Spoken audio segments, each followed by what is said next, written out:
Good evening students. ನಮಸ್ಕಾರಗಳು ನಿಮ್ಮೆಲ್ಲರಿಗೆ. ನನ್ನ ಹೆಸರು ಶಿವಕುಮಾರ್ ಸೂರ್ಯವಂಶಿ. ನಿಮಗೆ ಈಗ ಸಮಾಜ ಅಧ್ಯಯನ ಅಂದರೆ ಇತಿಹಾಸ ಪಾಠವನ್ನು ಹೇಳಕ್ಕೆ ಬಂದಿದ್ದೇನೆ. ವಿದ್ಯಾರ್ಥಿಗಳೇ, ಪ್ರೆಸೆಂಟ್ ಕ್ಲಾಸ್ನಿಂದ ಕೊಡುವಂಥ ಪ್ರತಿಯೊಂದು ವಿಷಯಗಳು, ಪ್ರತಿಯೊಂದು ಪಾಠಗಳು ಅತಿ ಮುಖ್ಯವಾಗಿವೆ ಅಂತ ಹೇಳಿ ನಾನು ನಿಮಗೆ ಹೇಳಕ್ಕೆ ಇಷ್ಟಪಡ್ತೇನೆ. ಇಲ್ಲಿ ಕೊಡುವಂಥ ಪ್ರತಿಯೊಂದು ವಿಷಯದ ಪಾಠಗಳು ತಾವು ಸರಿಯಾಗಿ ಓದಿಕೊಂಡು ನಿಮ್ಮ ಮುಂದಿನ ಜೀವನ, ಮುಂದಿನ ಭವಿಷ್ಯಕ್ಕೆ ಇದು ಒಳ್ಳೆ ರೀತಿಯಲ್ಲಿ ಮಾರ್ಗದರ್ಶಿ ಆಗಲಿ ಅಂತೇಳಿ ನಾನು ಹಾರೈಸ್ತೇನೆ. ಅದೇ ಒಂದು ನಿಟ್ಟಿನಲ್ಲಿ ನಮ್ಮ ಪ್ರೆಸೆಂಟ್ ಕ್ಲಾಸಸ್ನ ಮುಖ್ಯಸ್ಥರು ಹಾಗೂ ಎಲ್ಲ ಸಿಬ್ಬಂದಿ ವರ್ಗದವರು ನಿಮಗಾಗಿ ಅಂದರೆ ವಿದ್ಯಾರ್ಥಿಗಳಿಗಾಗಿ ನಿಮಗೆ ಅನುಕೂಲವಾಗುವ ರೀತಿಯಲ್ಲಿ, ವಿಶೇಷವಾಗಿ ಗ್ರಾಮೀಣ ಭಾಗದ ಮಕ್ಕಳಿಗಾಗಿ ಹಾಗೂ ಸರ್ಕಾರಿ ಶಾಲೆಯಲ್ಲಿ ಓದುತ್ತಿರುವ ಮಕ್ಕಳಿಗಾಗಿ ಅನುಕೂಲ ಆಗಲಿ ಎಂಬ ಉದ್ದೇಶದಿಂದ ಈ ಆನ್ಲೈನ್ ಕ್ಲಾಸಸ್ಸನ್ನು ಪ್ರಾರಂಭ ಮಾಡಿದ್ದಾರೆ ನಮ್ಮ ಸಂಸ್ಥೆಯ ಮುಖ್ಯಸ್ಥರು.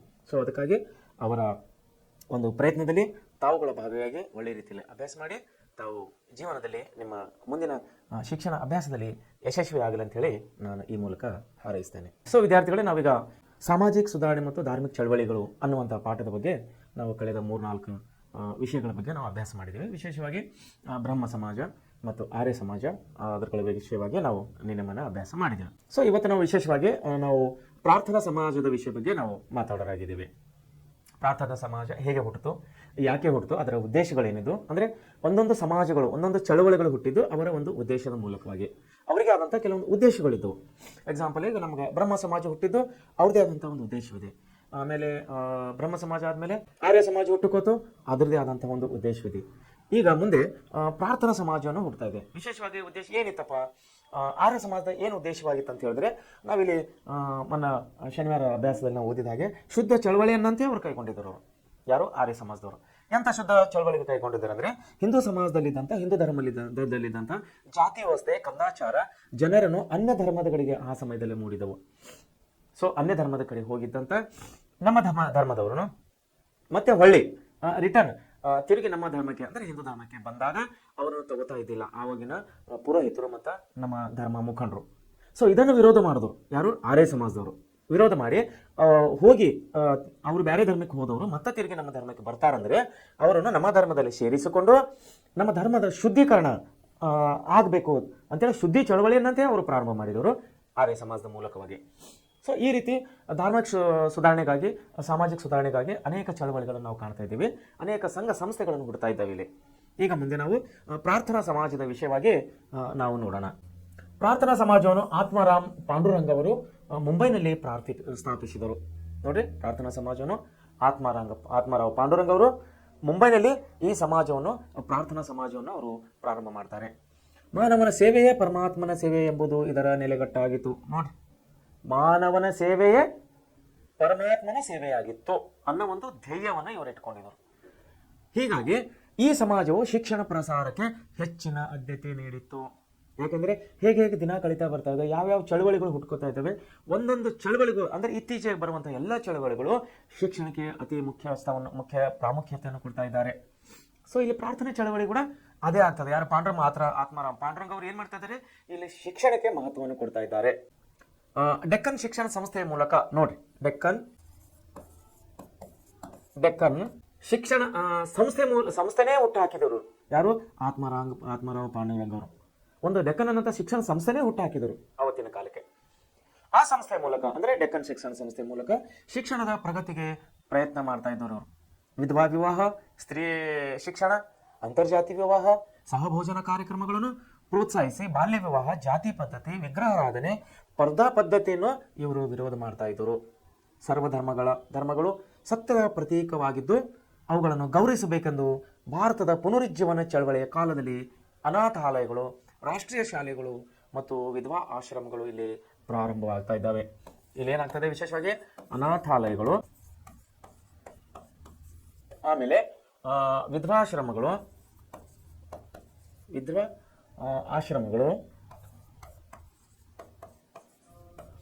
ಹಾಗೂ ಪುನರುಜ್ಜೀವನ ವಿಷಯದಲ್ಲಿಗೆ ರಾಷ್ಟ್ರೀಯ ಶಾಲೆಗಳನ್ನ ಈ ಶಿಕ್ಷಣ ಸಂಸ್ಥೆ ಯಾವುದು? ಡೆಕ್ಕನ್ ಶಿಕ್ಷಣ ಸಂಸ್ಥೆ ಮೂಲಕವಾಗಿ ಇಲ್ಲಿ ಯಾರು ಅಂದರೆ ಆತ್ಮಾರಾಮ್ ಪಾಂಡುರಂಗ್ ಅವರು ಮಾಡ್ತಾ ಇದ್ದಾರೆ. ಎಂ.ಜಿ. ರಾನಡೆ ನೋಡ್ರಿ, ಎಂ.ಜಿ. ರಾನಡೆ ಅವರು ಪ್ರಾರ್ಥನಾ ಸಮಾಜವನ್ನು ಜನಪ್ರಿಯಗೊಳಿಸಿದವರು. ಪ್ರಾರ್ಥನಾ ಸಮಾಜವನ್ನು ಪ್ರಾರಂಭ ಮಾಡಿದವರು ಯಾರು? ಆತ್ಮಾರಾಮ್ ಪಾಂಡುರಂಗ್ ಅವರು. ಅವರ ಒಂದು ಪ್ರಯತ್ನದಲ್ಲಿ, ಆತ್ಮಾರಾಮ್ ಪಾಂಡುರಂಗ್ ಅವರ ಪ್ರಯತ್ನದಲ್ಲಿ ಎಷ್ಟು ಮಟ್ಟಿಗೆ ಈ ಪ್ರಾರ್ಥನಾ ಸಮಾಜವನ್ನು ಬೆಳೀತು, ಅಷ್ಟು ಬೆಳೀತು. ಮುಂದೆ ಬಂದಂತಹ ಅಂದ್ರೆ ಆತ್ಮಾರಾಮ್ ಪಾಂಡುರಂಗ ಅವರ ನಂತರ ಬಂದಂತಹ ಎಂ.ಜಿ. ರಾನಡೆ ನೋಡ್ರಿ, ರಾನಡೆ ಎಂ.ಜಿ. ರಾನಡೆ ಅವರು ಏನ್ ಮಾಡ್ತಾ ಇದ್ದಾರೆ ಅಂದ್ರೆ ಈ ಸಮಾಜವನ್ನು, ಈ ಪ್ರಾರ್ಥನಾ ಸಮಾಜವನ್ನು ಅತಿ ಪ್ರಾಮುಖ್ಯವಾಗಿ, ಅತಿ ಸಮಾಜದಲ್ಲಿ ಜನಪ್ರಿಯತೆಗಾಗಿ ಇವರು ಪ್ರಯತ್ನ ಪಡ್ತಾ ಇದ್ದಾರೆ. ಸಮಾಜವನ್ನು ಸುಧಾರಿಸದೆ ರಾಜಕೀಯ ಮತ್ತು ಆರ್ಥಿಕ ಕ್ಷೇತ್ರಗಳಲ್ಲಿ ಪ್ರಗತಿಯನ್ನು ಸಾಧಿಸುವುದು ಅಸಾಧ್ಯವೆಂದು ಎಂದರು. ನೋಡಿ, ಫಸ್ಟ್ ಸಮಾಜವನ್ನು ಸುಧಾರಣೆ ಆಗಬೇಕು. ನಮ್ಮ ಸಮಾಜ ಸುಧಾರಣೆ ಆಗಿಲ್ಲ ಅಂದ್ರೆ ರಾಜಕೀಯ ಮತ್ತು ಆರ್ಥಿಕ ಕ್ಷೇತ್ರಗಳಲ್ಲಿ ನಾವು ಪ್ರಗತಿಯನ್ನು ಸಾಧಿಸಲಿಕ್ಕೆ ಆಗೋದಿಲ್ಲ ಎಂಬಂತಹ ಮಾತನ್ನು ಇವರು ಅರಿತಿದ್ದರು. ಯಾರು? ಎಂ.ಜಿ. ರಾನಡೆ ಅವರು. ಹಿಂದೂ ಮುಸ್ಲಿಂ ಏಕತೆಯ ಪ್ರತಿಪಾದಕರಾಗಿದ್ದರು. ಹಿಂದೂ ಮುಸ್ಲಿಂ ಎಲ್ಲರೂ ಒಂದೇ ಎಂಬ ಮನೋಭಾವನೆಯನ್ನು ಇವರು ಜನರಲ್ಲಿ ಮನೋಭಾವನೆಯನ್ನು ಬೆಳೆಸ್ತಾ ಇದ್ದರು.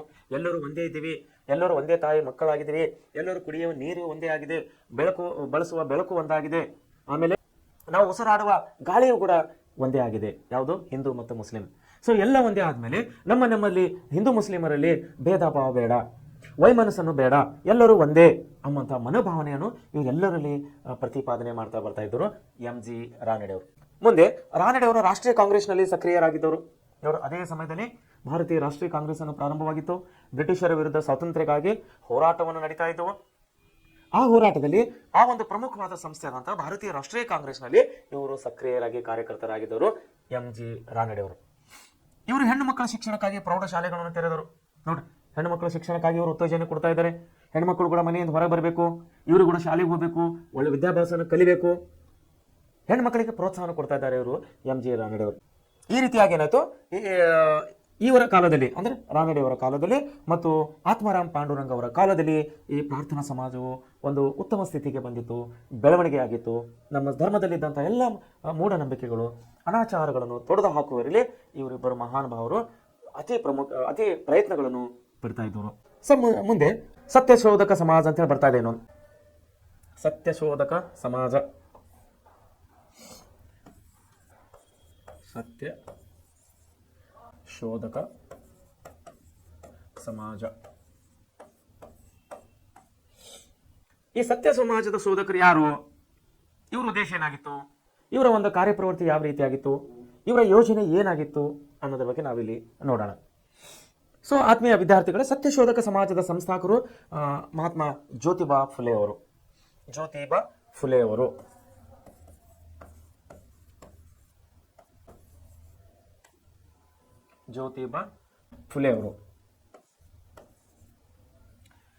ಇವರು ಸ್ವಾತಂತ್ರ್ಯ ಪ್ರತಿಯೊಬ್ಬ ಮನುಷ್ಯನ ಪ್ರಥಮ ಅವಶ್ಯಕತೆ ಅಂತ ಹೇಳಿ ಇವರನ್ನು ಸಾರ್ತಾ ಬರ್ತಾ ಇದ್ದರು. ಯಾರು? ಜ್ಯೋತಿಬಾ ಫುಲೆ ಅವರು. ಏನ್ ಸಾರ್ತಾ ಇದ್ದಾರೆ ಇವರು? ಸ್ವಾತಂತ್ರ್ಯವು ಪ್ರತಿಯೊಬ್ಬ ಪ್ರಜೆಯ ಅವನ ಒಂದು ಹಕ್ಕಾಗಿದೆ, ಅವನಿಗೆ ಅವಶ್ಯಕತೆ ಇದೆ ಅಂತ ಹೇಳಿ ಇವರು ಪ್ರತಿಪಾದನೆ ಮಾಡ್ತಾ ಬಂದರು. ಸ್ವಾತಂತ್ರ್ಯವಿಲ್ಲದೆ ವಿಚಾರಗಳನ್ನು ಅಭಿವ್ಯಕ್ತಿಗೊಳಿಸಲು ಸಾಧ್ಯವಿಲ್ಲ.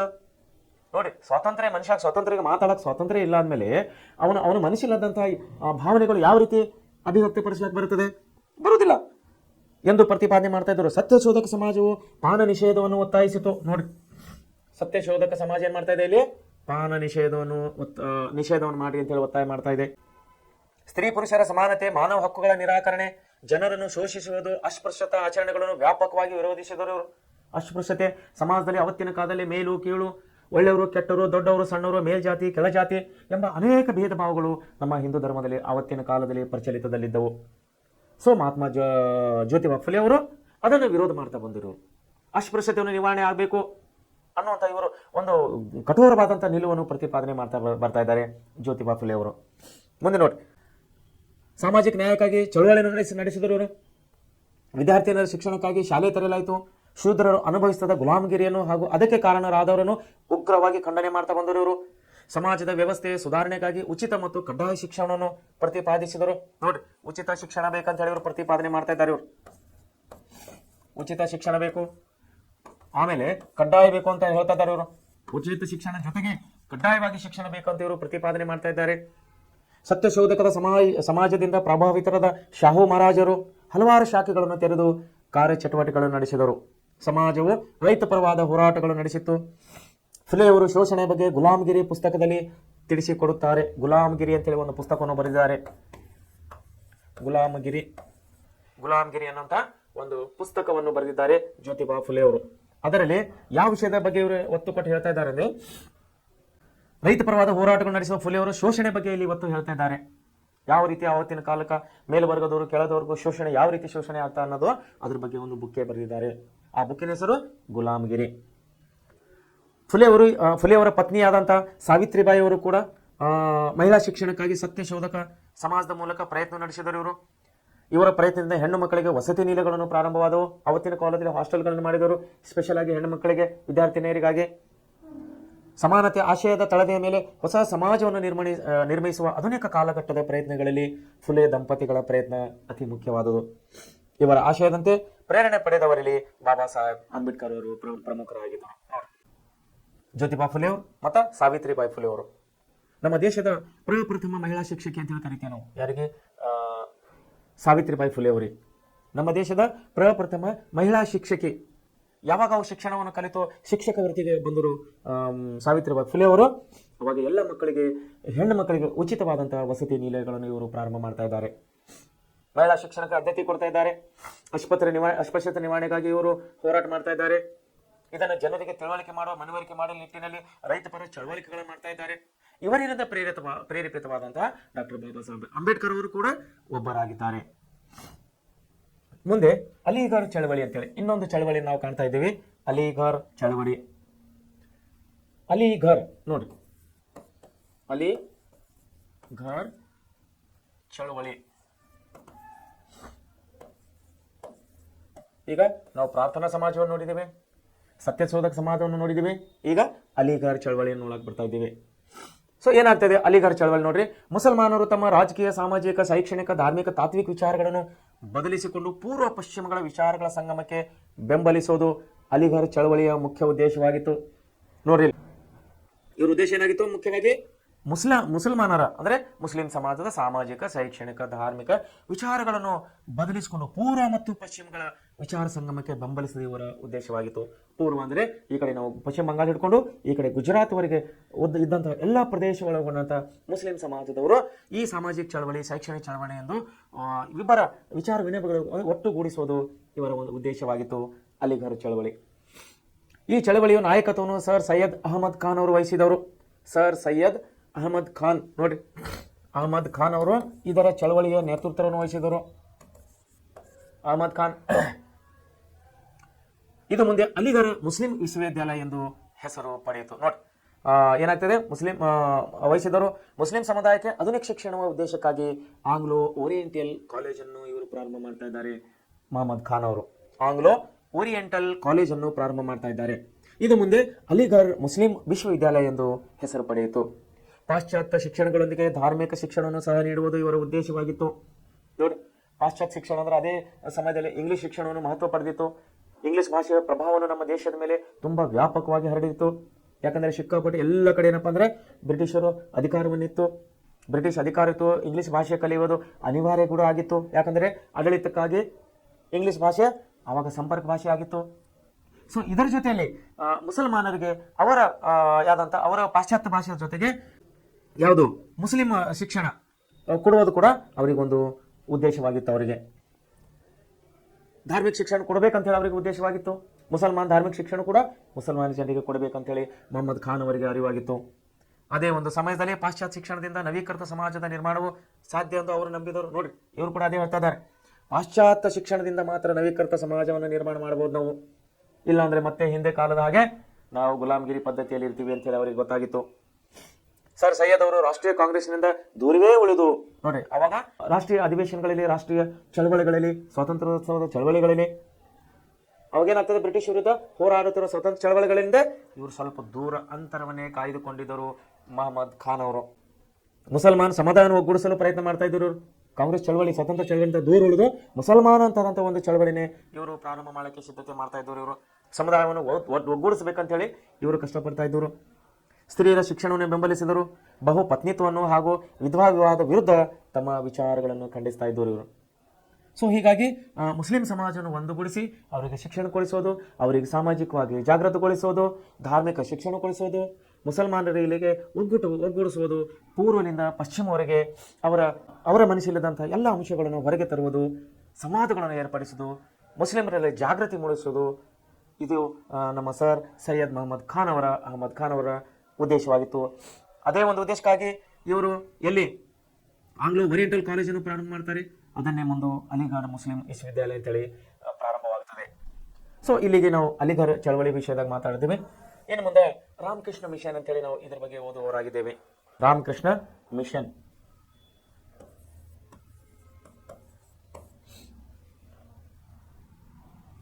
ರಾಮಕೃಷ್ಣ ಮಿಷನ್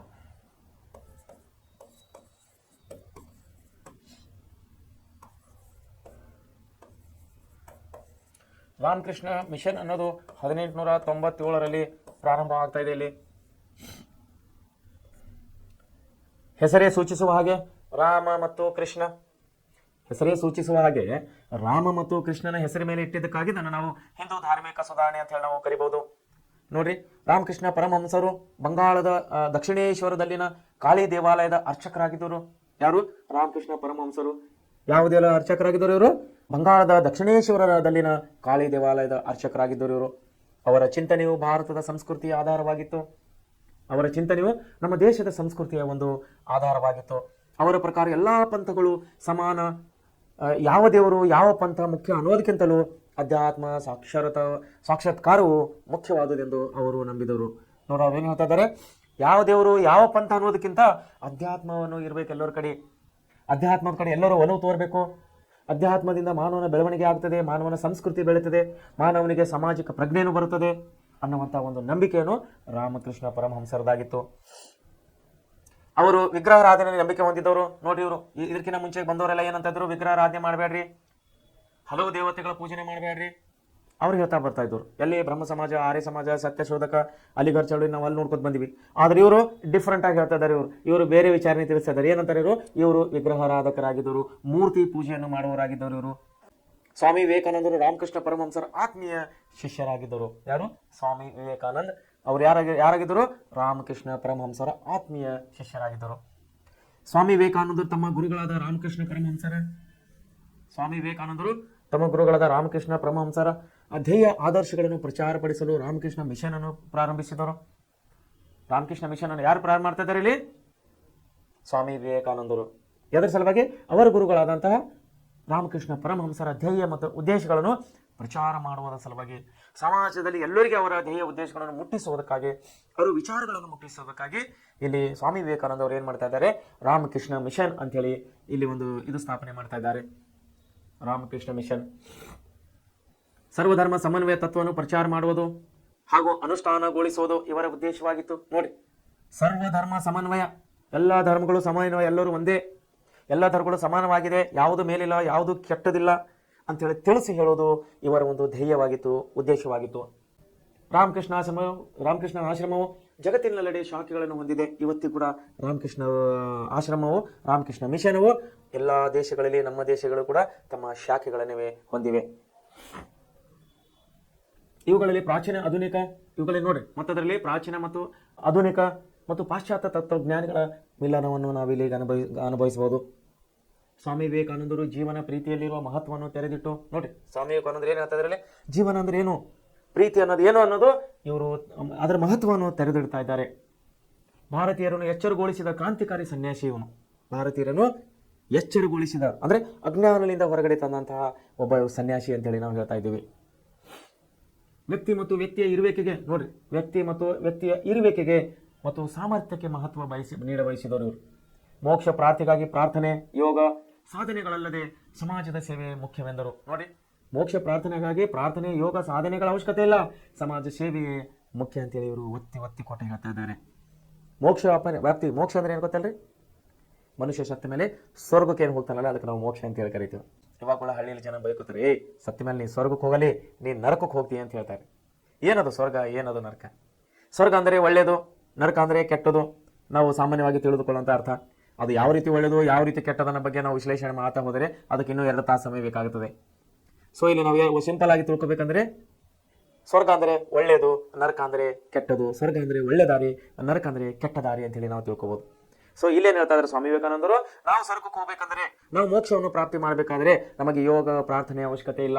ನೋಡಿ, ಪ್ರಾರ್ಥನೆ, ಯೋಗ, ಸಾಧನೆಗಳಲ್ಲದೆ ಅವು ಇದ್ದರೂ ಪರವಾಗಿಲ್ಲ, ಅದೇ ನಮಗೆ ಅವಶ್ಯಕತೆ. ಅದು ಒಂದೊಳ್ಳೆ ಅದು ಇಲ್ಲ ಅಂದ್ರೂ ನಂಗೆ ನಡೀತದೆ. ಮುಂದೇನು ಹೇಳ್ತಾನೆ? ಸಮಾಜ ಸೇವೆಯೇ ಮುಖ್ಯ ಅಂತ ಹೇಳ್ತಾ ಇದ್ದಾರೆ ಇವರು. ಸಮಾಜ ಸೇವೆಯಿಂದ ಮಾತ್ರ ನಾವು ಮೋಕ್ಷವನ್ನು ಪಡಿಬಹುದು ಅಂತೇಳಿ ಸ್ವಾಮಿ ವಿವೇಕಾನಂದರು ಇಲ್ಲಿ ನಮ್ಮನ್ನು ಎಚ್ಚರಗೊಳಿಸ್ತಾ ಇದ್ದಾರೆ. ರಾಮಕೃಷ್ಣ ಆಶ್ರಮವು ಶಿಕ್ಷಣ ಮತ್ತು ಸಮಾಜ ಸೇವೆ ಮೂಲಕ ಸಂಸ್ಕೃತಿಯ ಬೆಳವಣಿಗೆಯನ್ನು ಮುಂದುವರಿಸ್ತಾ ಇದೆ. ವಿವೇಕಾನಂದರ ಚಿಂತನೆಗಳಿಂದ ನೋಡ್ರಿ, ವಿವೇಕಾನಂದರ ಚಿಂತನೆಗಳಿಂದ ಗಾಂಧೀಜಿಯವರು ಸೇರಿದಂತೆ ಅನೇಕ ರಾಷ್ಟ್ರ ನಾಯಕರು ಪ್ರೇರಣೆಗೊಂಡು ಜಾತಿ ವ್ಯವಸ್ಥೆ, ಅದರ ಶೋಷಣೆಯ ಮುಖಗಳು, ಬಡತನ, ಅನಕ್ಷರತೆ, ಅಜ್ಞಾನ ಮುಂತಾದ ಒಡಕುಗಳಿಂದ ತುಂಬಿದ ಭಾರತದ ಸಮಾಜಕ್ಕೆ ಹೊಸ ಶೋಷಣೆ ಮುಕ್ತ ರೂಪವನ್ನು ಕೊಡಬೇಕೆಂಬುದು ತಮ್ಮ ಜೀವಿತಾವಧಿಯ ಕಾಲದಲ್ಲಿ ಅವಿರತ ಪ್ರಯತ್ನ ಮಾಡ್ತಾ ಇದ್ದಾರೆ. ಏನೇನು ಮಾಡ್ತಾ ಇದ್ದರು? ಬಡತನವನ್ನು ದೂರ ಮಾಡಬೇಕು, ಅನಕ್ಷರತೆಯನ್ನು ದೂರ ಮಾಡಬೇಕು, ನಮ್ಮ ದೇಶದ, ನಮ್ಮ ಸಮಾಜದ, ನಮ್ಮ ಧಾರ್ಮಿಕದಲ್ಲಿದ್ದಂಥ ಮೊದಲನೇದಾಗಿ ಬಡತನ ಹೋಗಬೇಕು, ಎಲ್ಲರಿಗೆ ಅಕ್ಷರ ಜ್ಞಾನವನ್ನು ಬರಬೇಕು, ಎಲ್ಲರಿಗೆ ಶಿಕ್ಷಣವನ್ನು ಸಿಗುವಂತಾಗಬೇಕು, ಎಲ್ಲರಿಗೆ ಜ್ಞಾನ, ಒಳ್ಳೆ ಜ್ಞಾನ ಬರ್ತದೆ. ಆ ಜ್ಞಾನದಿಂದ ನಮ್ಮ ಎಲ್ಲ ಸಮಾಜ ಮುಖಂಡರು, ನಮ್ಮ ಎಲ್ಲ ಪ್ರಜೆಗಳು, ಜನಸಾಮಾನ್ಯರೆಲ್ಲ ಅಜ್ಞಾನದಿಂದ ಹೊರಗೆ ಬರಬೇಕು, ಅವರು ಎಲ್ಲರಿಗೂ ಒಳ್ಳೆ ಜ್ಞಾನವನ್ನು ಸಿಗಬೇಕು ಅಂಥೇಳಿ ಸ್ವಾಮಿ ವಿವೇಕಾನಂದರ ಒಂದು ಪ್ರಯತ್ನವಾಗಿತ್ತು. ಈ ನಿಟ್ಟಿನಲ್ಲಿ ಅನೇಕ ಒಡಕುಗಳಿಂದ ತುಂಬಿದಂಥ ನಮ್ಮ ಸಮಾಜ ನೋಡಿ, ಎಷ್ಟು ಒಡಕುಗಳಿಂದ ಕೂಡಿತ್ತು. ಒಂದೊಂದು ಮನೆಯಲ್ಲಿ ಒಕ್ಕಟ್ಟಿಲ್ಲ, ಒಂದು ಸಮಾಜದಲ್ಲಿ ಒಕ್ಕಟ್ಟಿಲ್ಲ, ಒಂದೊಂದು ರಾಜ್ಯದ ರಾಜಕಾರಣದಲ್ಲಿ ಒಕ್ಕಟ್ಟಿಲ್ಲ, ರಾಜ ಮನೆತನಗಳಲ್ಲಿ ಒಕ್ಕಟ್ಟಿಲ್ಲ. ಎಲ್ಲ ಕಡೆ ನಾವು ಭೇದ ಭಾವವನ್ನು ಕಾಣ್ತಾ ಇದ್ದೇವೆ, ಎಲ್ಲ ಕಡೆ ಅಸಂತೋಷವನ್ನು ಕಾಣ್ತಾ ಇದ್ದೇವೆ. ಇಂಥ ಒಂದು ನಿಟ್ಟಿನಲ್ಲಿ ಇವರೇನು ಮಾಡ್ತಾ ಇದ್ದಾರೆ? ಶೋಷಣೆ ಮುಖಗಳಾದ ಬಡತನ, ಅನಕ್ಷತೆ, ಅಜ್ಞಾನಗಳಿಂದ ತುಂಬಿದ ಈ ಸಮಾಜಕ್ಕೆ ಒಂದು ಹೊಸ ಮುಕ್ತ ರೂಪವನ್ನು ಕೊಡಬೇಕಂತ ಹೇಳಿ ಸ್ವಾಮಿ ವಿವೇಕಾನಂದ ಅವರು ಇಲ್ಲಿ ಪ್ರಯತ್ನವನ್ನು ಪಡಿತಾ ಇದ್ದಾರೆ. ಮೊದಲು ಜನರನ್ನು ವಿದ್ಯಾವಂತರನ್ನಾಗಿ ಮಾಡಬೇಕು ಅನ್ನೋದು ಅವರ ಮೂಲಕ ಸುಧಾರಣೆಯನ್ನು ಬಯಸ್ತಾ ಇದ್ದಾರೆ ಸ್ವಾಮಿ ವಿವೇಕಾನಂದ. ಅವರ ಮುಖ್ಯ ಉದ್ದೇಶ ಆಗಿದೆ ಜನರನ್ನು ಮೊದಲು ವಿದ್ಯಾವಂತರನ್ನಾಗಬೇಕು.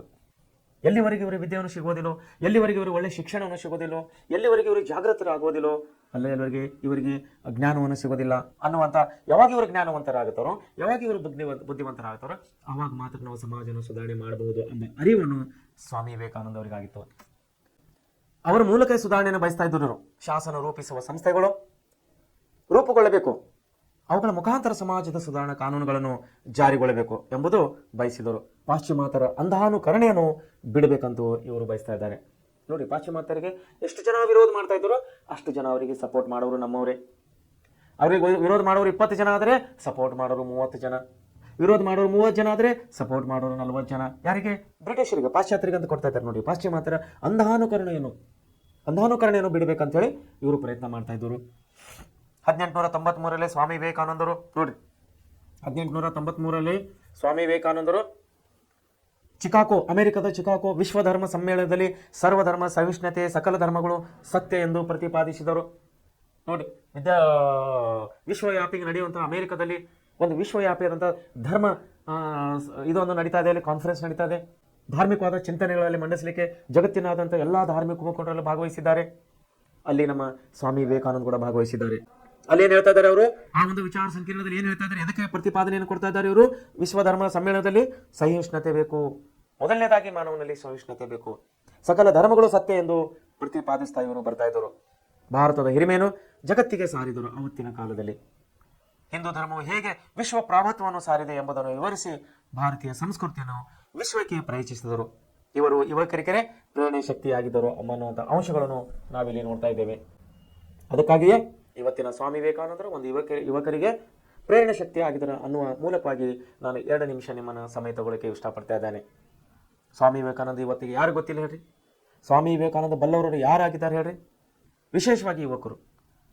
ಇವತ್ತಿನ ನಮ್ಮ ಸರ್ಕಾರವು ಸ್ವಾಮಿ ವಿವೇಕಾನಂದರ ಜನ್ಮದಿನದಂದು ಅಂದರೆ ಜನವರಿ 1ರಿಂದ ಜನವರಿ 14ನೇ ತಾರೀಕುವರೆಗೆ ಸಾಪ್ತಾಹಿಕ 15 ದಿವಸಗಳವರೆಗೆ ಯುವ ಸಪ್ತಾಹ ಆಂದೋಲನಗಳನ್ನು ಪ್ರಾರಂಭ ಮಾಡ್ತಾ ಇದೆ.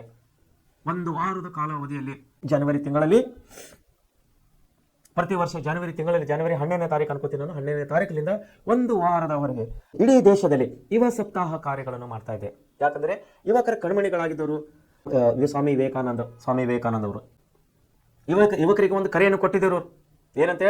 ಏಳಿರಿ, ನಮ್ಮ ದೇಶದ ಯುವಕರೇ ಏಳಿರಿ, ಎಚ್ಚರಾಗಿರಿ, ಎದ್ದೇಳಿರಿ, ಏಳಿರಿ, ಎದ್ದೇಳಿರಿ, ಎಚ್ಚರಾಗಿರಿ, ಗುರಿ ಮುಟ್ಟುವರೆಗೆ ನಿಲ್ಲಬೇಡ್ರಿ, ಗುರಿ ಮುಟ್ಟುವರೆಗೆ ನೀವು ನಿಲ್ಲಂಗಿಲ್ಲ, ಏಳಿರಿ, ಎದ್ದೇಳಿರಿ, ಎಚ್ಚರವಾಗಿರಿ, ಗುರಿ ಮುಟ್ಟುವರೆಗೆ ನಿಲ್ಲಂಗಿಲ್ಲ ಅನ್ನುವಂಥ ಧ್ಯೇಯ ವಾಕ್ಯವನ್ನು ಎಂಬ ಘೋಷಣೆ ಮೂಲಕ ಇವರು ನಮ್ಮ ಯುವಕರಿಗೆ ಕಣ್ಮಣಿಯಾಗಿದ್ದರು.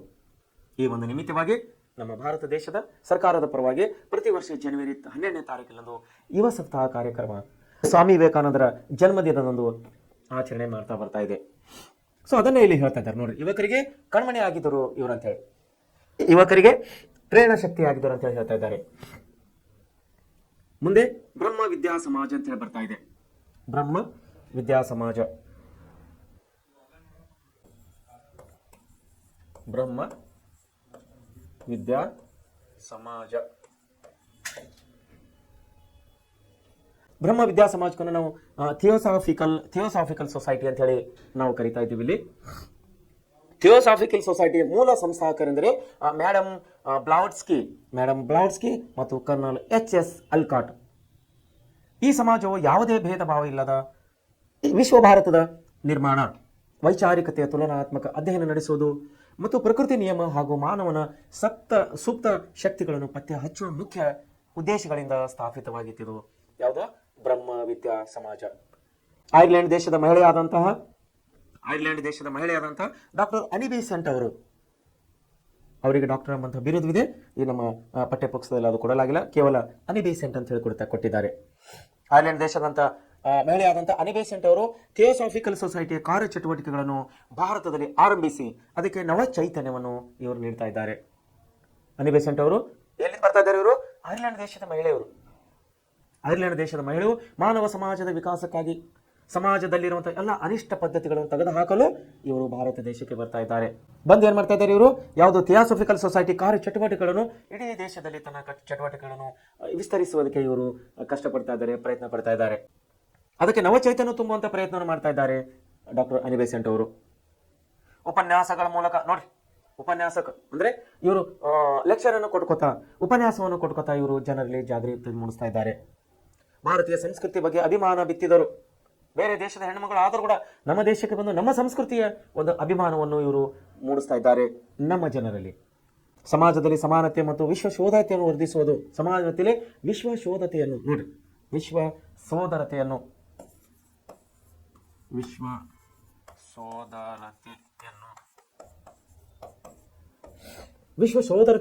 ವೃದ್ಧಿಸುವುದು ಅಂದ್ರೆ ಹೆಚ್ಚಿಗೆ ಮಾಡುವುದು ಮತ್ತು ಸಾಮರಸ್ಯ ಸಾಧಿಸಲು ಪ್ರಯತ್ನವನ್ನು ಮಾಡ್ತಾ ಇದ್ದರು ಅನಿ ಬೆಸೆಂಟ್ ಅವರು. ಯಾವ ದೇಶದ ಮಹಿಳೆಯವರು? ಐರ್ಲೆಂಡ್ ದೇಶದ ಮಹಿಳೆಯವರು. ಅನಿ ಬೆಸೆಂಟ್ ಅವರು ಸ್ವತಂತ್ರ ಚಳವಳಿಯನ್ನು ವ್ಯಾಪಕವಾಗಿ ಬೆಂಬಲಿಸಿದರು. ನೋಡಿ, ಬೇರೆ ದೇಶದ ಮಹಿಳೆ ಆದರೂ ಕೂಡ ನಮ್ಮ ದೇಶದಲ್ಲಿ ನಡೆಯುವಂತಹ ಸ್ವಾತಂತ್ರ್ಯ ಚಳವಳಿಗೆ ಇವರು ಕೂಡ ಸಪೋರ್ಟ್ ಮಾಡ್ತಾ ಇದ್ದಾರೆ, ಪ್ರೋತ್ಸಾಹವನ್ನು ಕೊಡ್ತಾ ಇದ್ದಾರೆ. ನ್ಯೂ ಇಂಡಿಯಾ ಎಂಬ ಪತ್ರಿಕೆಯನ್ನು ಪ್ರಾರಂಭಿಸಿದರು. ನೋಡಿ, ನ್ಯೂ ಇಂಡಿಯಾ ಎಂಬಂತ ಹೊಸ ಪತ್ರಿಕೆಯನ್ನೇ ಇವರು ಪ್ರಾರಂಭ ಮಾಡ್ತಾ ಇದ್ದಾರೆ. ನ್ಯೂ ಇಂಡಿಯಾ ಪತ್ರಿಕೆ ಯಾರು? ಅನಿ ಬೆಸೆಂಟ್ ಅವರು. 1916ರಲ್ಲಿ ಹೋಮ್ ರೂಲ್ ಚಳವಳಿಯನ್ನು ಪ್ರಾರಂಭಿಸಿದರು.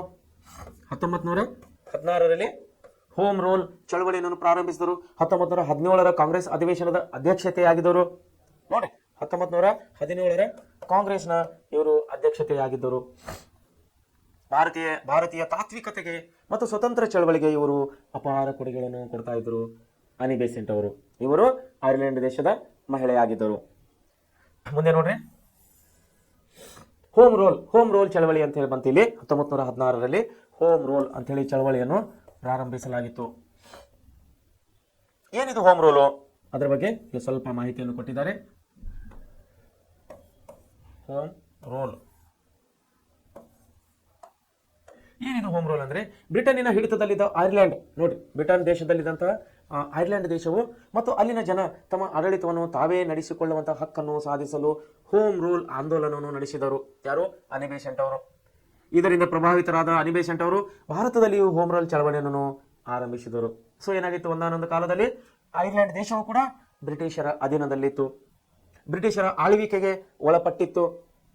ಅಲ್ಲಿ ಏನು ಮಾಡಿದರು ಅವರು? ಐರ್ಲೆಂಡ್ ದೇಶದಲ್ಲಿ ಹೋಮ್ ರೂಲ್ ಅನ್ನುವಂಥ ಚಳವಳಿಯನ್ನು ಪ್ರಾರಂಭ ಮಾಡಿ ಅವರ ಐರ್ಲೆಂಡ್ ದೇಶವನ್ನು ಸ್ವತಂತ್ರಗೊಳಿಸಿದರು. ಅದೇ ಒಂದು ತತ್ವವನ್ನು, ಅದೇ ಒಂದು ಸಿದ್ಧಾಂತವನ್ನು ನಮ್ಮ ದೇಶಕ್ಕೆ ಬಂದಾಗ, ಅಂದರೆ ಭಾರತ ದೇಶಕ್ಕೆ ಬಂದಾಗ ಆ ಒಂದು ತತ್ವ ಇಲ್ಲಿ ಕೂಡ ಪ್ರತಿಪಾದನೆ ಮಾಡ್ತಾ ಇದ್ದಾರೆ. ಹೋಮ್ ರೂಲ್ ಚಳವಳಿ ಅನ್ನೋದು ಏನದು? ಹೋಮ್ ರೂಲ್ ಚಳವಳಿ ಅನ್ನೋದಂದ್ರೆ ತಮ್ಮ ಆಡಳಿತವನ್ನು ತಾವೇ ನಡೆಸುವ ಹಕ್ಕನ್ನು ಸಾಧಿಸಲು ಹೋಮ್ ರೂಲ್ ಆಂದೋಲನವನ್ನೇ ಇವರು ನಡೆಸಿದರು. ಇದರಿಂದ ಪ್ರಭಾವಿತರಾದ ಅನಿ ಬೆಸೆಂಟ್ ಅವರು ಭಾರತದಲ್ಲಿ ಹೋಮ್ ರೂಲ್ ಚಳವಳಿಯನ್ನು ಆರಂಭಿಸಿದರು. 1916ರಲ್ಲಿ 2 ಹೋಮ್ ರೂಲ್ ಲೀಗ್ಗಳು ಅಸ್ತಿತ್ವಕ್ಕೆ ಬಂದವು. ಒಂದು ತಿಲಕರ ನೇತೃತ್ವದಲ್ಲಿ, ತಿಲಕರಂದ್ರೆ ಯಾರು? ನಮ್ಮ ಭಾರತ ದೇಶದ ಸ್ವತಂತ್ರ ಹೋರಾಟಗಾರರು ಬಾಲ್ ಗಂಗಾಧರ್ ತಿಲಕರ ನೇತೃತ್ವದಲ್ಲಿ ಒಂದು ಪೂನಾ ನಗರವನ್ನು ಕೇಂದ್ರವನ್ನಾಗಿಸಿಕೊಂಡು ಅದು ಮಹಾರಾಷ್ಟ್ರದ ಉತ್ತರ ಕರ್ನಾಟಕದ ಕೇಂದ್ರೀಯ ಪ್ರಾಂತಗಳು ಮತ್ತು ಬೇರೆ ಪ್ರದೇಶಗಳಲ್ಲಿ ತನ್ನ ಶಾಖೆಯನ್ನು ಹೊಂದಿತ್ತು. ಇವತ್ತಿನ ದಿವಸ ಪೂನಾವನ್ನು ಎಲ್ಲಿ ನೋಡ್ತಾ ಇದ್ದೀವಿ ನಾವು? ಬಾಂಬೆ, ಪೂನಾ ಅನ್ನುವಂತಹ 2 ಪ್ರಮುಖ ನಗರಗಳು ನಮ್ಮ ದೇಶದ ಪ್ರಮುಖ ವಾಣಿಜ್ಯ ಕೇಂದ್ರಗಳಾಗಿವೆ. ಸೊ ಅವತ್ತಿನ ಕಾಲದಲ್ಲಿ ಪೂನಾ ಒಂದು ಪ್ರಮುಖ ನಗರವೊಂದಕ್ಕೆ ಮಾಡಿಕೊಂಡು ಅಲ್ಲಿ ಸುತ್ತಮುತ್ತಲೇ ಇರುವಂತಹ ಮಹಾರಾಷ್ಟ್ರ ಮತ್ತು ನಮ್ಮ ಉತ್ತರ ಕರ್ನಾಟಕದ ಕೆಲವೊಂದು ಭಾಗಗಳನ್ನು ಅವರು ಆಯ್ಕೆ ಮಾಡಿಕೊಂಡು ಅಲ್ಲೆಲ್ಲ ಕಡೆಗಳು ಇವರು ಏನ್ ಮಾಡ್ತಾ ಇದ್ದಾರೆ, ಹೋಮ್ ರೂಲ್ ಲೀಗ್ಗಳನ್ನು ಇವರು ಪ್ರಾರಂಭ ಮಾಡ್ತಾ ಇದ್ದಾರೆ. ಯಾರ ನೇತೃತ್ವದಲ್ಲಿ? ಬಾಲ್ ಗಂಗಾಧರ್ ತಿಲಕರ ನೇತೃತ್ವದಲ್ಲಿ. ಮುಂದೆ ಮತ್ತೊಂದು ಹೋಮ್ ರೂಲ್ ಲೀಗ್ ಅನಿ ಬೆಸೆಂಟ್ ನೇತೃತ್ವದಲ್ಲಿ ಮದ್ರಾಸ್ ಕೇಂದ್ರವನ್ನಾಗಿಸಿಕೊಂಡು ತಿಲಕರು ಮರಾಠ ಮತ್ತು ಕೇಸರಿ ಪತ್ರಿಕೆಗಳು ನಡೆಸಿದರೆ, ಅನಿ ಬೆಸೆಂಟ್ ಅವರು ನ್ಯೂ ಇಂಡಿಯಾ ಮತ್ತು ಕಾಮನ್ ವೀಲ್ ಪತ್ರಿಕೆಗಳ ಮೂಲಕ ಪ್ರಚಾರವನ್ನು ಮಾಡ್ತಾ ಇದ್ದಾರೆ. ನೋಡಿ, ಸ್ವತಂತ್ರ ಚಳವಳಿಗಳಲ್ಲಿ ದಿನಪತ್ರಿಕೆಗಳು ಅವಾಗಿನ ಕಾಲದ ತುಂಬಾ ಪ್ರಮುಖ ಪಾತ್ರಗಳನ್ನು ವಹಿಸಿದವು. ಅನಿ ಬೆಸೆಂಟ್ ಅವರು ಮದ್ರಾಸ್ ಪ್ರಾಂತದಲ್ಲಿ ಹೋಮ್ ರೂಲ್ ಚಳವಳಿಯನ್ನು ಪ್ರಾರಂಭ ಮಾಡಿದರೆ, ತಿಲಕ್ ಅವರು ಏನ್ ಮಾಡ್ತಾ ಇದ್ದಾರೆ, ಉತ್ತರ ಭಾರತ, ಮಧ್ಯ ಭಾರತದಲ್ಲಿ ಮಹಾರಾಷ್ಟ್ರ ಮತ್ತು ಉತ್ತರ ಕರ್ನಾಟಕದ ಕೆಲ ಭಾಗಗಳನ್ನು ಆಯ್ದುಕೊಂಡು ಇವರಲ್ಲಿ ಹೋಮ್ ರೂಲ್ ಚಳವಳಿಗಳನ್ನು ಪ್ರಾರಂಭ ಮಾಡ್ತಾ ಇದ್ದಾರೆ. ನ್ಯೂ ಇಂಡಿಯಾ ಪತ್ರಿಕೆ ಮೂಲಕ ಇವರು ಜನರನ್ನು ಜಾಗೃತಗೊಳಿಸುವಂತ ಕೆಲಸ ಮಾಡ್ತಾ ಇದ್ದಾರೆ. ಯಾರು? ಅನಿ ಬೆಸೆಂಟ್ ಅವರು. ಅದೇ ರೀತಿ ಬಾಲ್ ಗಂಗಾಧರ್ ತಿಲಕ್ ಅವರು ಏನ್ ಮಾಡ್ತಾ ಇದ್ದಾರೆ, ಮರಾಠ ಮತ್ತು ಕೇಸರಿ ಪತ್ರಿಕೆಗಳನ್ನು ಪ್ರಾರಂಭ ಮಾಡಿದ್ದಾರೆ.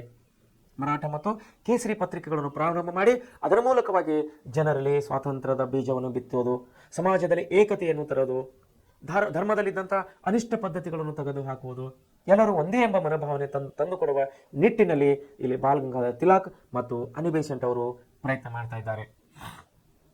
ಈ ರೀತಿ ಅವತ್ತಿನ ಕಾಲದಲ್ಲಿ ಸ್ವಾತಂತ್ರ್ಯ ಚಳವಳಿಯಲ್ಲಿ ನಮ್ಮ ಅನಿ ಬೆಸೆಂಟ್ ಅವರು ಬೇರೆ ದೇಶದ ಮಹಿಳೆ ಆದರೂ ಕೂಡ ಐರ್ಲೆಂಡ್ ದೇಶದ ಮಹಿಳೆ ಆದರೂ ಕೂಡ ನಮ್ಮ ದೇಶದಲ್ಲಿ ಬಂದು ನಮ್ಮ ಸ್ವಾತಂತ್ರ್ಯ ಚಳವಳಿಯ ನೇತೃತ್ವ ವಹಿಸಿದಂತಹ ಮುಖ್ಯ ಸಂಸ್ಥೆ ಆದಂತಹ ಭಾರತೀಯ ರಾಷ್ಟ್ರೀಯ ಕಾಂಗ್ರೆಸ್, ಈ ಭಾರತೀಯ ರಾಷ್ಟ್ರೀಯ ಕಾಂಗ್ರೆಸ್ನ ಅಧ್ಯಕ್ಷತೆಯನ್ನು 1917ರಲ್ಲಿ ಕಾರ್ಯಕ್ರಮದ ಅಧ್ಯಕ್ಷತೆಯನ್ನು ಕೂಡ ವಹಿಸಿದರು ಅನಿ ಬೆಸೆಂಟ್ ಅವರು.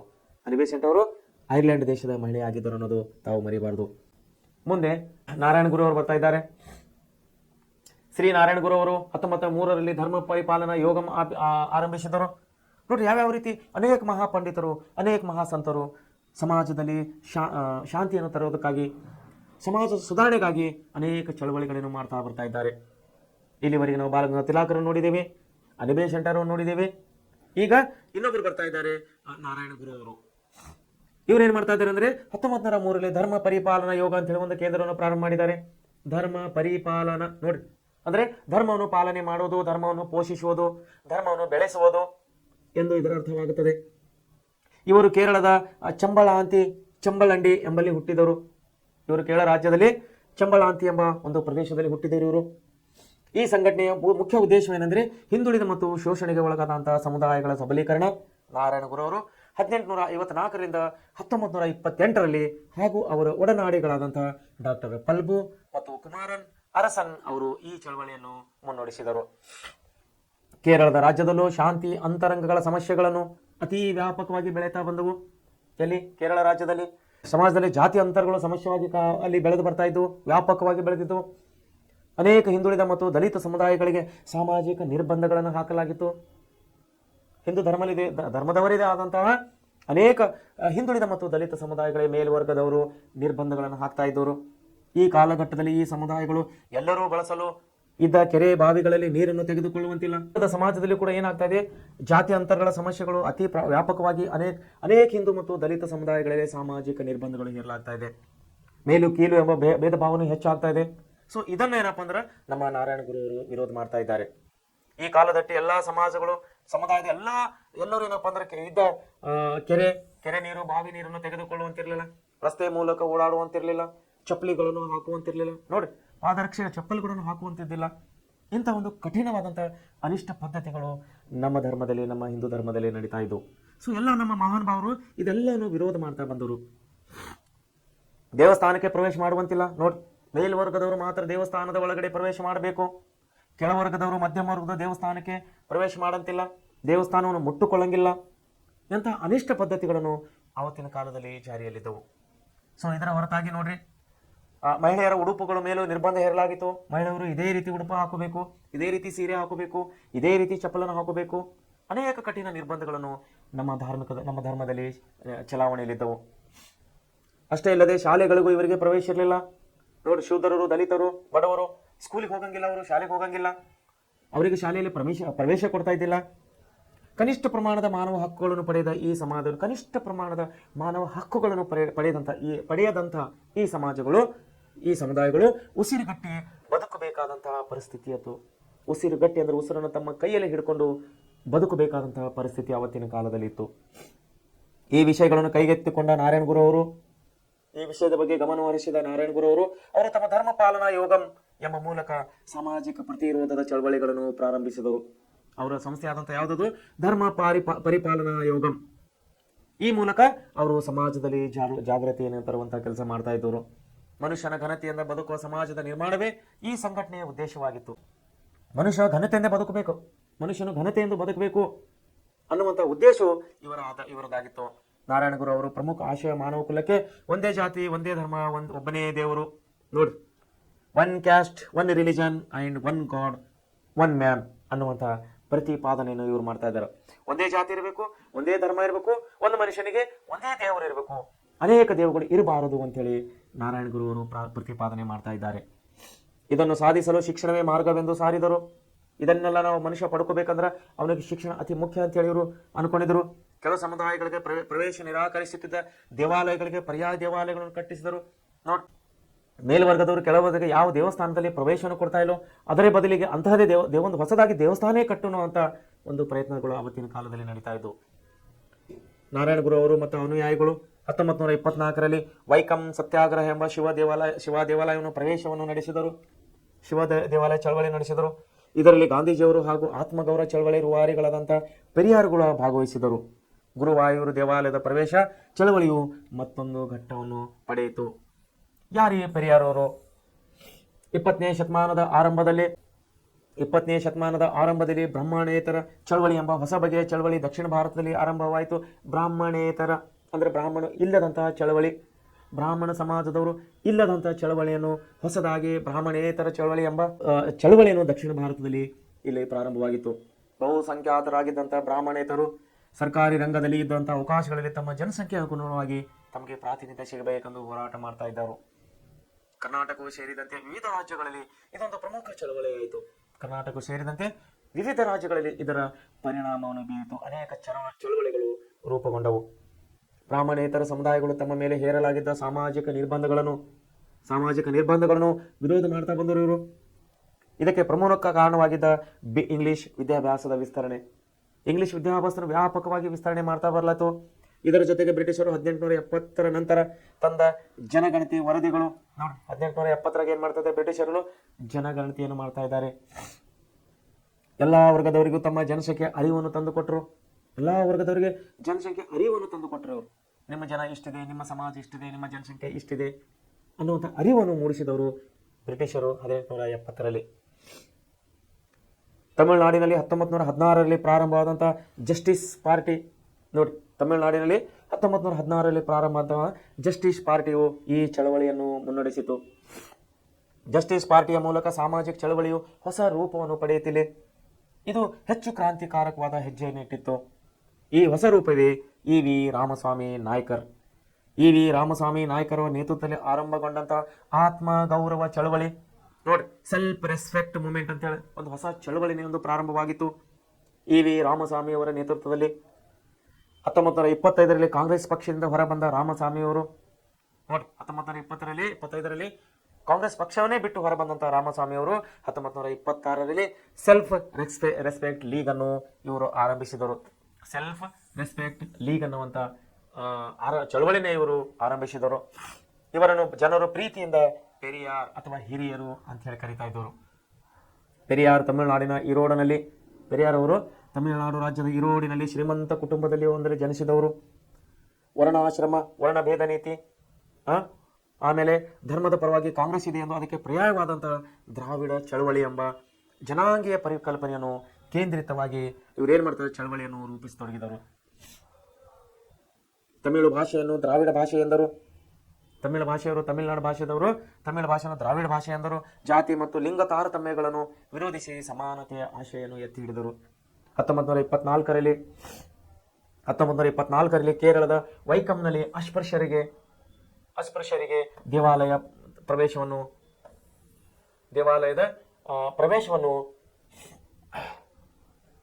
ಪ್ರವೇಶ ಹಕ್ಕಿನ ಹೋರಾಟದಲ್ಲಿ ಇವರು ಭಾಗವಹಿಸ್ತಾರೆ. 1939ರಲ್ಲಿ ಜಸ್ಟಿಸ್ ಪಕ್ಷದ ಅಧ್ಯಕ್ಷರಾಗ್ತಾರೆ. ಯಾರು? ಪೆರಿಯಾರ್ ಅವರು. ದ್ರಾವಿಡ್ ಕಳಗಂ ಎಂಬ ಸಂಘಟನೆಯನ್ನು ಹುಟ್ಟುಹಾಕಿದರು. ರಿವೋಲ್ಟ್ ಪತ್ರಿಕೆಯನ್ನು ಇವರು ಪ್ರಾರಂಭ ಮಾಡ್ತಾರೆ. ರಿವೋಲ್ಟ್ ನೋಡಿ, ಎಷ್ಟೆಷ್ಟು ಜನ? ಜನರಲ್ಲಿ ಜನರಲ್ಲಿ ಸಾಮಾಜಿಕ ಚಳವಳಿಯನ್ನು ಬೀಜ ಬಿತ್ತುವ ಸಲಕ್ಕಾಗಿ ಯಾರ್ಯಾರು ಮಹಾನ್ ಭಾವರು ಇಲ್ಲಿ ಚಳವಳಿಯಲ್ಲಿ ಧುಮುಕ್ತಾ ಇದ್ದಾರೋ ಅವರು ಪ್ರತಿಯೊಬ್ಬರು ಒಂದೊಂದು ಪತ್ರಿಕೆಯನ್ನು ಪ್ರಾರಂಭ ಮಾಡ್ತಾ ಇದ್ದಾರೆ. ಅನಿಬೇಷನ್ ದ ನ್ಯೂ ಇಂಡಿಯಾ ಅಂತ ಬಂದಿದ್ದರು, ತಿಲಕ್ ಅವರು ಮರಾಠ ಅಂತ ಬಂದಿದ್ದರು. ಹೀಗೆ 10 ಪತ್ರಿಕೆಗಳು ಅವತ್ತಿನ ಕಾಲದಲ್ಲಿ ನಮ್ಮ ಸಮಾಜದ ಮನಸ್ಸನ್ನು ಪರಿವರ್ತನೆ ಮಾಡಲಿಕ್ಕೆ, ಚಳವಳಿ ಹುಟ್ಟುಹಾಸಲಿಕ್ಕೆ ಈ ನಮ್ಮ ದಿನಪತ್ರಿಕೆಗಳು ಅತಿ ಪ್ರಮುಖವಾದಂತಹ ಪಾತ್ರವನ್ನು ವಹಿಸಿದವು. ಇಂದಿಗೂ ತಮಿಳುನಾಡಿನ ರಾಜಕೀಯ ಕ್ಷೇತ್ರಗಳ ಪೆರಿಯಾರರು ಸೈದ್ಧಾಂತಿಕ ಸಾಂಕೇತವಾಗಿ ಉಳಿದಿದ್ದಾರೆ. ಅಲ್ಲಿನ ರಾಜಕೀಯ ಪಕ್ಷಗಳು ದ್ರಾವಿಡ್ ಎನ್ನುವಂತಹ ಹೆಸರನ್ನು ತಮ್ಮ ಪಕ್ಷಗಳ ಹೆಸರಿನಲ್ಲಿ ಉಳಿಸಿಕೊಂಡಿರುವುದಕ್ಕೆ ಇದಕ್ಕೆ ದೊಡ್ಡ ಸಾಕ್ಷಿ. ನೋಡಿ, ಅವತ್ತಿನ ಕಾಲದಲ್ಲಿ ಹುಟ್ಟು ಹಾಕಿದಂತಹ ಈ ದ್ರಾವಿಡ್ ಎಂಬಂತಹ ಒಂದು ಸಂಘಟನೆ ಅನ್ನೋದು ಇವತ್ತು ಪ್ರಸ್ತುತವಾಗಿ ಕೂಡ ತಮಿಳುನಾಡಿನಲ್ಲಿ 2 ಪಕ್ಷಗಳನ್ನು ನಾವು ಕಡೆ ದ್ರಾವಿಡ ಮುನ್ನೇತ್ರ ಕಳಗಂ ಡಿಎಂಕೆ ಮತ್ತು ಐಎಡಿಎಂಕೆ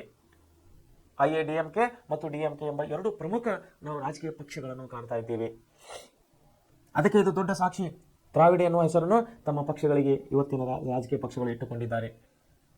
ಸಿ ಅಯೋತಿ ದಾಸ್ ಪಂಡಿತ್, ಟಿ.ಎಂ. ನಾಯರ್ ಮುಂತಾದವರು ಆರಂಭಿಸಿ ಸೈದ್ಧಾಂತಿಕವಾಗಿ ರೂಪಿಸಿದ ಬ್ರಾಹ್ಮಣೇತರ ಚಳವಳಿ, ಅಂದರೆ ಬ್ರಾಹ್ಮಣರು ಇಲ್ಲದಂತ ಅಥವಾ ಬ್ರಾಹ್ಮಣರ ವಿರುದ್ಧವಾಗಿರುವಂತೆ ಹುಟ್ಟಿಕೊಂಡವಂತಹ ಈ ಚಳವಳಿಗಳು. ಪೆರಿಯಾರರು ಸಾಂಸ್ಕೃತಿಕ ಚಳವಳಿಯಾಗಿ ಪ್ರವರ್ತಿಸಿದರು. ಈ ಪೆರಿಯಾರರು ಅಲ್ಲೇ ಬೆಳೆಯಲಿಲ್ಲ, ಈ ಚಳವಳಿಯನ್ನು ಸಾಂಸ್ಕೃತಿಕವಾಗಿ ಅದನ್ನು ಚಳವಳಿಯಾಗಿ ಪ್ರವರ್ತಿಸಿದರು. ಅಸಾಮಾನ್ಯತೆಯಿಂದ ಹೊರಬಂದು ನೋಡಿ, ಎಲ್ಲ ಬಗೆಯ ಶೋಷಣೆಗಳಿಂದ ಮುಕ್ತವಾಗಿ ಜಾತಿ, ಲಿಂಗ, ಅಸಾಮಾನ್ಯತೆಗಳಿಂದ ಹೊರಬಂದು ಸರ್ವಧರ್ಮ ಸಹಿಷ್ಣುತೆಯನ್ನು ಸಮಾಜ ರೂಪುಗೊಳ್ಳಬೇಕು ಎನ್ನುವುದೇ ಇವರ ಬದುಕಿನ ಉದ್ದೇಶವಾಗಿತ್ತು. ಯಾರ್ದು? ಪೆರಿಯಾರವರು. ಸೊ ಈ ರೀತಿ ನಮ್ಮ ಸಮಾಜದಲ್ಲಿ, ನಮ್ಮ ದೇಶದಲ್ಲಿ ಅನೇಕ ಮಹನೀಯರು ನಾವು ಕಳೆದ ಈಗ 3-4 ದಿವಸಗಳಿಂದ ಓದಿಕೊಂಡು ಬರುತ್ತಿದ್ದ ಈ ಪಾಠ ಸಾಮಾಜಿಕ ಚಳವಳಿ, ಭಕ್ತಿ, ಬ್ರಹ್ಮ ಸಮಾಜ, ಆರ್ಯ ಸಮಾಜ, ಶುದ್ಧಿ ಚಳವಳಿ, ಹೀಗೆ 10 ಹಲವು ಪ್ರಾರ್ಥನಾ ಸಮಾಜ, ಪೆರಿಯಾರವರು, ಈಗ 10 ಹಲವು ನಮ್ಮ ಸಾವಿತ್ರಿಬಾಯಿ ಫುಲೆ ಅವರು, ಜ್ಯೋತಿಬಾ ಫುಲೆ ಅವರು ಸಾಮಾಜಿಕ ಚಳವಳಿನೇ ಒಂದು ಮಾಡಿಕೊಂಡು ಬಂದು ಜನರಲ್ಲಿ ಜಾಗೃತಿ ಮೂಡಿಸಿದರು. ಅವರು ಮೂಡಿಸಿದಂಥ ಜಾಗೃತಿಯ ಫಲವಾಗಿ ಕಾಲಕ್ರಮೇಣದಲ್ಲಿ ಅಂದರೆ ಬರುತ್ತಾ ಏನಾಯಿತು, ಜನರಿಗೆ ಅರಿವನ್ನು ಬಂತು. ಯಾವ ರೀತಿ ಜನರಿಗೆ ಅರಿವು ಬಂತು? ಸ್ವಾತಂತ್ರ್ಯ ಚಳವಳಿಯಲ್ಲಿ ಧುಮುಕಿದರು, ಬ್ರಿಟಿಷರಿಂದ ಸ್ವಾತಂತ್ರ್ಯಗಳು ಪಡೆದರು. ಈ ಸ್ವಾತಂತ್ರ್ಯವನ್ನು ಪಡೆಯುವರಲ್ಲಿ ಅವತ್ತಿನ ಕಾಲಕ್ಕೆ ಪ್ರಾರಂಭ ಅನೇಕ ದಿನಪತ್ರಿಕೆಗಳು ನಮ್ಮ ಹಿರಿಯರಿಗೆ ತುಂಬ ಮುಖ್ಯವಾಗಿದ್ದವು, ಅನುಕೂಲವಾಗಿದ್ದವು. ಸೊ ಅದೇ ರೀತಿ ಪೆರಿಯಾರವರು ಸ್ಥಾಪಿಸಿದಂಥ ದ್ರಾವಿಡ ಎಂಬ ಹೆಸರನ್ನು ಇವತ್ತಿಗೂ ಕೂಡ ನಾವು ಡಿಎಂಕೆ, ಐಎಡಿಎಂಕೆ ಅಂತೇಳಿ ತಮಿಳುನಾಡಿನ 2 ಪ್ರಮುಖ ಪಕ್ಷಗಳನ್ನು ನಾವು ಕಾಣುವರಾಗಿದ್ದಾರೆ. ಸೊ ಈ ರೀತಿ ಸಮಾಜದಲ್ಲಿ ಜಾಗೃತಿಯನ್ನು ಮೂಡಿಸಿ, ಧಾರ್ಮಿಕದಲ್ಲಿ ಇದ್ದಂಥ ಎಲ್ಲ ಅಂಧಶ್ರದ್ಧೆಗಳನ್ನು ತೆಗೆದುಹಾಕಿ ಮಾನವನು ಹೇಗಿರಬೇಕು ಅಂತ ಕಲಿಸಿಕೊಟ್ಟಂಥ ನಮ್ಮ ಈ ಎಲ್ಲ ಮಹನೀಯರಿಗೆ ನಾವು ಇನ್ನೊಂದು ಸಾರಿ ಅವರಿಗೆ ಸೆಲ್ಯೂಟನ್ನು ಹೊಡೆದ್ರ ಮೂಲಕವಾಗಿ ಇವತ್ತಿನ ಪಾಠವನ್ನು ನಾವು ಇಲ್ಲಿಗೆ ಮುಗಿಸ್ತಾ ಇದ್ದೇವೆ. ಸೊ ಆತ್ಮೀಯ ವಿದ್ಯಾರ್ಥಿಗಳೇ, ತಾವೆಲ್ಲರೂ ಈ ಪ್ರೀಸೆಂಟ್ ಕ್ಲಾಸ್ನಲ್ಲಿ ಕೊಡುವಂಥ ಎಲ್ಲ ಪ್ರಮುಖವಾದ ವಿಷಯಗಳನ್ನು ಒಳ್ಳೆಯ ರೀತಿಯಲ್ಲಿ ಓದಿಕೊಂಡು ಅಭ್ಯಾಸ ಮಾಡಿ ಈ ಎಲ್ಲ ವಿಷಯಗಳನ್ನು ನಿಮ್ಮ ಮುಂದಿನ ಅಭ್ಯಾಸಕ್ಕೆ ಒಳ್ಳೆಯ ಒಂದು ಯಶಸ್ಸನ್ನು ತಂದುಕೊಡಲಿ ಅಂಥೇಳಿ ಹಾರೈಸುತ್ತಾ ಇವತ್ತಿನ ಪಾಠವನ್ನು ಮುಗಿಸ್ತಾ ಇದ್ದೀನಿ. ನಮಸ್ಕಾರಗಳು.